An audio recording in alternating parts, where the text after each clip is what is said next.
Assalamualaikum dear students of class 2, how are you all? Today we are starting your unit number 4, solid, liquid and gas. Solid, liquids, gases.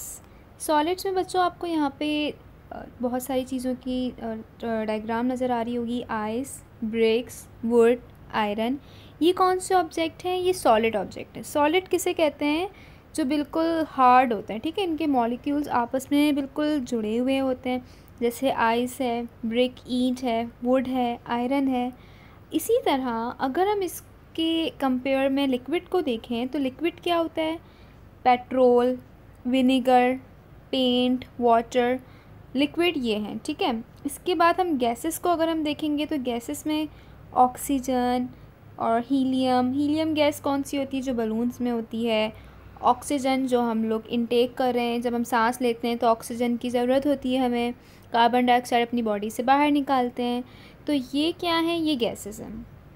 तीनों जो हैं categories एक दूसरे से बहुत ज़्यादा डिफरेंट हैं। सॉलिड में आइस, ब्रिक, जिनके आपस में मॉलिक्यूल्स बहुत ज़्यादा कंबाइंड हैं। लिक्विड में वाटर है, पेंट है, जो क्या है, इनकी पार्टिकल्स जो होते हैं वो थोड़े थोड़े से दूर होते हैं। लेकिन गैसेस जो हैं वो बहुत ज़्यादा दूर होती हैं, ठीक है।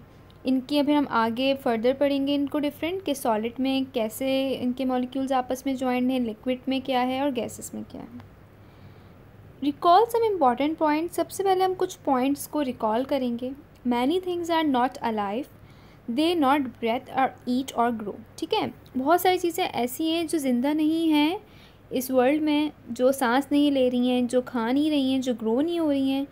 Some materials are natural and some are man made. कुछ चीज़ें जो हैं वो ऐसी नेचुरल हैं जो अल्लाह की तरफ से हैं, और कुछ जो हैं वो मैन मेड हैं, जो इंसानों ने बनाई हैं। Material such as metal and stones are solid. अगर हम नेचुरल में बात करें, नेचुरल मटीरियल्स की, तो मेटल और स्टोन जो हैं वो क्या हैं? सॉलिड हैं, ठीक है, ब्रेक नहीं हो सकते, बहुत ज़्यादा आपस में जॉइंड हैं। Things such as water and milk are liquid. और इसी तरह वाटर और मिल्क ये क्या है? ये लिक्विड हैं, जो इनके मॉलिक्यूल्स आपस में इतने ज़्यादा नहीं, थोड़े थोड़े से जॉइंड हैं। इंट्रोडक्शन करूँगी अब चैप्टर का। We use different types of objects in our daily life. Different materials are use to make those object.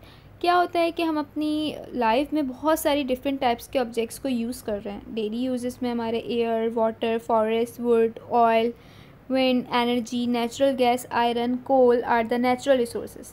अगर हम नेचुरल रिसोर्सेज की बात करें बच्चों, तो नेचुरल रिसोर्सेज क्या होते हैं? जो अल्लाह की तरफ से होते हैं, जैसे हवा है, वाटर पानी है, फॉरेस्ट जंगल हैं, वुड लकड़ियाँ, ऑयल तेल, एनर्जी नेचुरल गैस, जो हमारे नेचुरल मीथेन गैस हमारे जो घर में यूज़ होती है for cooking.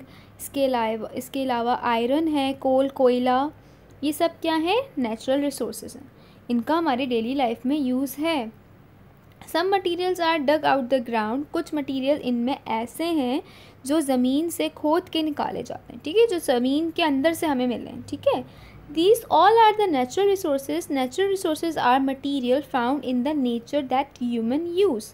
Natural resources, natural material वो हैं जो हमारी नेचर में हमें अल्लाह की तरफ से मिले हैं और humans उसको यूज़ करें, ठीक है बच्चों।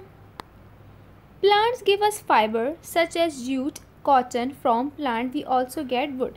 प्लांट क्या है भाई? प्लांट भी एक नेचुरल मटेरियल है, और प्लांट से हमें क्या हासिल हो रहा है? फाइबर्स मिल रहा है, जूट मिल रहा है, कॉटन मिल रहा है, और इनसे क्या हो रहा है? डिफरेंट चीज़ें तैयार हो रही हैं। वुड से आपको पता है बच्चों, फर्नीचर हम लोग बना रहे हैं। वुड से हमारी जितनी भी आप स्कूल में यूज़ करते हैं, चेयर हैं, टेबल्स हैं। इसके अलावा आप मैट की बात करें जिसमें कॉटन है, तो कॉटन से जो आपको यहाँ पे मैट नज़र आ रहा है ये बन रहा है कॉटन से, और भी बहुत सारे फैब्रिक कपड़े बन रहे हैं।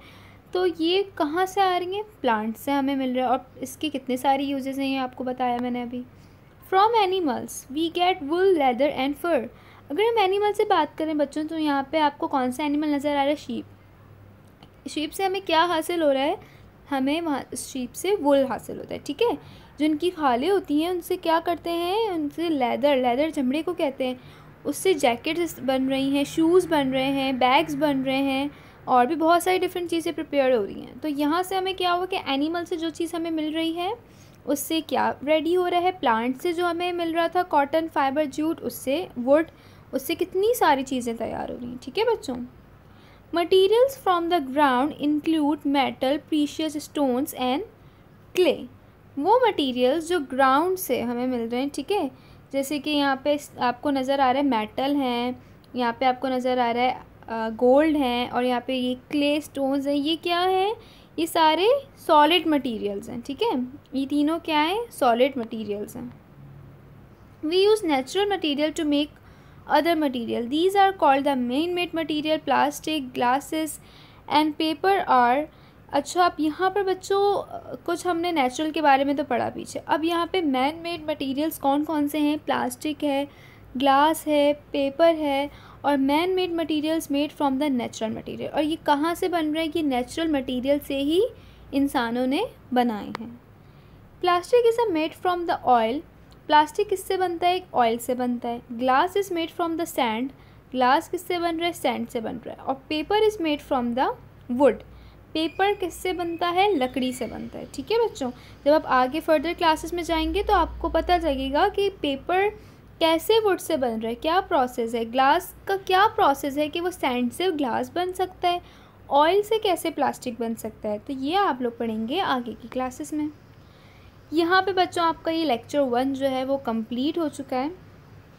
आई होप कि आपको ये समझ में आया होगा। आज हमने सॉलिड की ज़्यादा डिस्कशन की है, बाकी लिक्विड और गैसेस जो है वो हमारी फर्दर लेक्चर में होगा।